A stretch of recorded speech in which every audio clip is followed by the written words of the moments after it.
I've been making games since 1994. Started in the UK at a little studio called Creative Assembly and working on EA Sports. So we did all of the Australian and English sports, so Aussie rules, rugby, cricket. And that was at Creative Assembly? Yeah, that was at Creative Assembly. That was like 6 people when I started there. Prior to that, they'd worked on FIFA. And then from that, we started on a strategy game series called Total War, which first one was Shogun, and then I worked on Rome Total War. And then after that shift, moved over and joined Ubisoft, and I went to Shanghai and worked on it was a console RTS game, Tom Clancy game called EndWar. Oh yeah, was that the voice control one? Yep, that was the voice control one. So we did that in Shanghai, and then came back with Ubisoft and worked in Montpellier in the south of France for a while. A little bit on Ghost Recon and also on another new IP we were working on. And yeah, then basically from there joined Warner Brothers. Was this like around the same time that King Kong was in development at Ubisoft? I was actually working with the same team that worked on King Kong, but it was basically the next project following that one. So Peter Jackson is following you throughout your career? Yeah, or I'm following him. I'm tracking him down. Have you ever had any communication with him? Yeah. Okay, so what is that process like? Actually, yeah, early when I started, it's absolutely fantastic. Like he's extremely smart. He's extremely passionate about the stuff he works on. He knows a lot about games. He's really insightful, so it was a fantastic experience. Are you just calling him up on the phone like, hey, we kind of have this in mind for direction, what do you think of it? Or what are the discussions like? No, it was, I mean, obviously he's phenomenally busy, so, you know, every moment of his time, so it was a very kind of well orchestrated trip. But yeah, we went over to New Zealand, got to see Weta, got to walk through Bilbo's house in Bag End. Like it was phenomenal. It was being in Middle-earth, you know.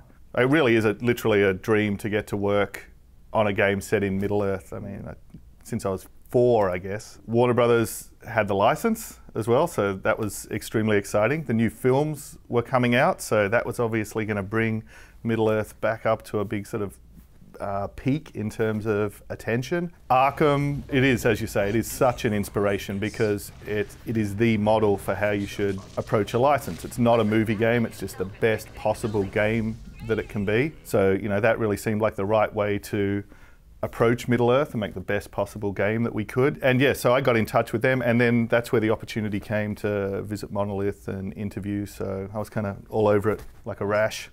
But you were a strategy and sports guy. So what brought you to the action side of things? Well, that's the thing. So I was never really a sports guy. Actually, I know nothing about sports, but sports were the opportunity to get into games, and they're a great way to learn about games because I think sports games are really sophisticated in a whole lot of ways, how they work with systems and animation and AI and the sports commentaries. Yeah, my background was really more pen and paper, role-playing and writing, but so kind of got into sports games and EA Sports as a way to get into the industry, and then took that learning to do strategy games. And when we started doing strategy games, everyone was like, you can't do strategy games, you're a sports game studio. But really, games are games. And then again, so strategy games were the next sort of opportunity, but I think always I've been hoping or looking forward to being able to work on a game like this. But I think the thing that does come from strategy in sports games is an interest in systems, you know, not sort of very linear, sort of crafted, directed type games, but games where players create their own stories and where their actions really shape what happens. Do you want to just give us like a broad overview of the gameplay of Shadow of Mordor? What's that like? Yeah, it's sort of, okay, so, I mean, to boil it down, it's very much an action game. It's a third-person action game. The core elements of that, combat's a really strong pillar, stealth, movement is also a huge part of the game. The other thing that we bring to that is there's really 2 sides to your character. There's the Ranger and the Wraith, and you have powers in the Wraith world, which let you manipulate the world, manipulate your enemies, as well as all of your physical skills in the real world. You need to go deeper into Mordor, which is also the scene of Sauron's return, and he's starting to rebuild his war machine. And you have to gain information and track these black captains by hunting down hunting them through the power structure of Sauron's army. And that's really where the dynamic part of the game comes together with the story, because that power structure of Sauron's army is completely, you know, it's basically a social network. It's a simulation of the orc society, and those guys are actually battling and striving and on their own missions. And then as you work your way through his forces in order to get to the Black Captains, you'll then also be unraveling much more of the larger mystery about what's going on, and also the raising stakes that, you know, as well as this being a very personal story, there's also really serious things at stake because of Sauron's return for the whole world as well. So what do you think are the ingredients for a good sandbox game?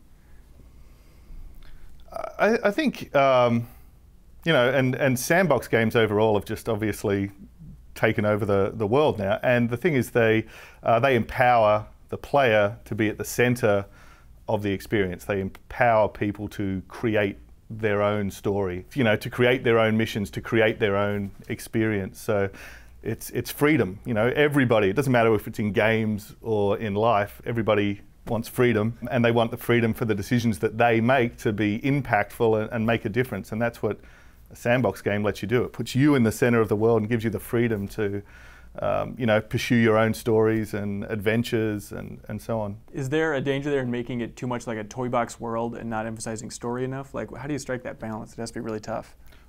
Again, that's where I think, you know, without kind of, I guess, geeking out on it too much, that's where... Feel free to geek out, by the way. You know, pen and paper role-playing games that I grew up playing, and sports games, like a pure system is just a spreadsheet. You know, it's an abstract game. Like chess is amazing, but it's just a game. Where things are really exciting is when you put together story elements in a way that, you know, that tell the story of the way the player is engaging in the systems. That's why sports games and sports game commentary is so great. You know, I don't know. I'm thinking of Australian sports references, obviously, but you know, you score a try in rugby and the commentator goes berserk and he's saying, "Oh, that's amazing! They've turned it around. The game's, you know, changed. They're in the lead." So he's contextualizing and he's putting a story on the things that you've done in a way that makes it yours. And that's the same thing a dungeon master does in a pen and paper game. You're not just reading someone else's story, you're getting to create it. Mm-hmm. But what makes that not just feel like a dry set of systems is having the dungeon master basically, or the commentator, or the world, turning it into a story and making it feel really immersive. And that's really been our number one goal with this game, is to combine the systems and the storytelling. And that's why we really think it's, you know, it's a next-gen sandbox, in that the systems and the storytelling come together in a way that's really, really new. And does that take a form other than just orcs commenting on what you've done? It's everything. I mean, the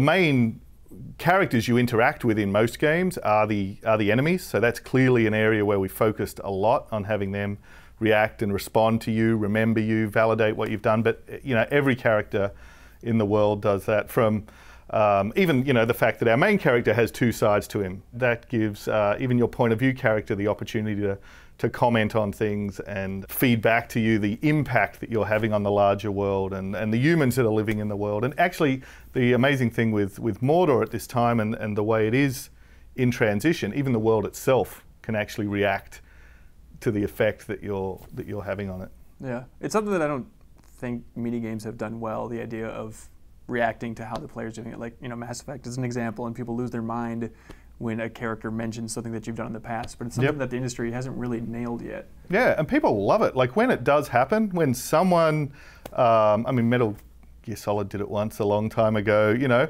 when it does happen, it blows people's minds. So that feeling is the one we're really wanting to double down on. And what's next gen about that? I know that's just kind of a key word and doesn't really mean too much, but like, why do you think games haven't done that in the past? Because it's, I mean, I don't want to, you know, I think it's just really hard because you have to push things in all sorts of, basically across the board, the team has had to push this idea. So the AI, there's a lot of challenges on that. You know, audio and the amount of voice we have to do is challenging. Level design becomes incredibly challenging because you can't just make like literally every feature of the game, from the AI to the audio to the enemies to the animation to the world to the strongholds. Everything has to support that, so it's really challenging. Would you be upset if a player went into this game and just avoided the main story and just kind of fooled around in the open world for a while? Oh, absolutely not. I mean, we do that every single day. You know, I've never worked on a game where you're looking at it all day, and every day you see something new. So yeah, we're sort of counting on that. Are you still layering in more ingredients? Like, okay, if we add this element, it'll create this spiral and cause all these different things to happen. We have been doing that for a long time, and now every time I try and do that, a producer holds a gun to my head. So we're definitely slowing down on doing that now. You know, we've got, and that's the thing, we've got a great set of ingredients in there, so now we've just kind of got to cook them. Would you describe this game as open world? Or? It's always hard because people have different meanings or associations to different words. You know, personally, I like the word sandbox because that implies how reactive it is and how much it's responding to what you do in the world. It's certainly open world in that you're very, very free to pursue things in whichever order you want to, whether you want to drive forward on the main story or go and run around in the sandbox. You talked a little bit yesterday about death in games and how you wanted to tackle the problem this time around, and I'm curious, what has struck you as being a problem in earlier games in the industry when it comes to death? I mean, you know, obviously dying in games is a really familiar convention, and normally what happens is you die and you rewind to the moment before you died, whether that's a little while ago or a long while ago or a quick save, but whatever, that's the basic convention, that you rewind time, pretend it didn't happen and go and try whatever it was again.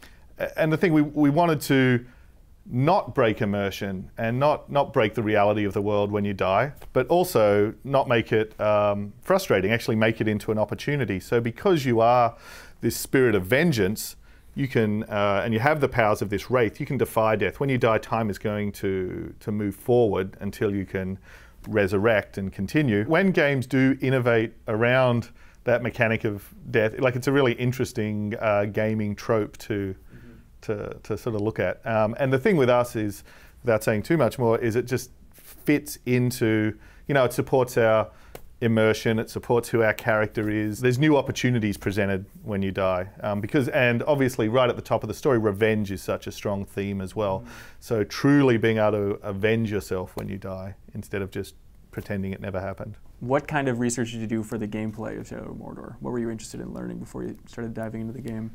Really, I just think, and it's not just myself, it's other guys on the team, I just love third-person action-adventure games. So although we're obviously hard at work making this game, really still try and make time to play as many of them as I can, as much as I can. And this generation, which has really seen that explosion of open world and sandbox games, there's just been so many fantastic games and ideas and innovations. And then also, you know, the fact of now there's so many great, shorter, downloadable games. So things like Mark of the Ninja, for example, or whatever. So there's just ideas coming at you all the time from every direction. We're just in this absolutely sea of great ideas. So it's just picking the ones that work and kind of assembling them in a unique way. The thing one of the things I've really enjoyed since I came to Monolith and learning is the research that they do. So it's not just straight market research, but, you know, proper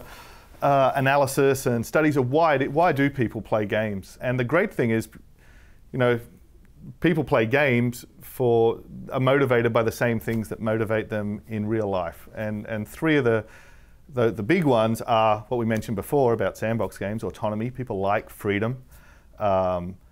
Competence. People like to feel good. They like to feel that they're learning. And relatedness. Human being, you know, we're hardwired to relate and connect to each other.